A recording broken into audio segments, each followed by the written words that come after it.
بسم اللہ الرحمن الرحیم۔ السلام علیکم۔ کیا آپ جانتے ہیں کون سا دن کس کام کے لیے زیادہ بہتر ہے؟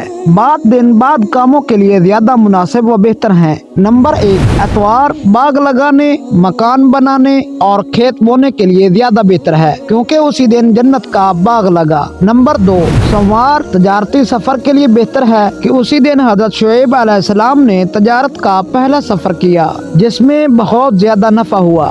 نمبر 3، منگل کو قصد لینا، آپریشن کرانا بہتر نہیں کہ یہ دن خون کا ہے، اس دن یہ کام کرنے سے برس کا اندیشہ ہے۔ اسی دن حضرت حوا علیہ السلام کو خون آیا، اسی دن حضرت حابیل کا قتل ہوا۔ نمبر 4، بدھ کا آخری حصہ علم شروع کرنے کے لیے بہتر ہے۔ نمبر 5، جمعرات کا دن امراء و سلاطین سے ملنے اور مقدمہ دائر کرنے کے لیے بہتر ہے کہ اسی دن حضرت ابراہیم علیہ السلام نے نمرود کے مناظرے میں فتح پائی۔ نمبر 6، جمعے کا دن نکاح کے لیے بہتر ہے کہ اسی دن حضرت حوا علیہ السلام کا حضرت آدم علیہ السلام سے نکاح ہوا، حضرت زلیخا کا حضرت یوسف علیہ السلام سے اور بلقیس کا حضرت سلیمان علیہ السلام سے اور حضرت خدیجہ رضی اللہ تعالی عنہا کا حضور علیہ السلام سے نکاح ہوا۔ اگر ہماری ویڈیو اچھی لگے تو ہمارے چینل کو سبسکرائب کر دیجیے۔ ہمیں دیجیے اجازت۔ پاکستان زندہ باد۔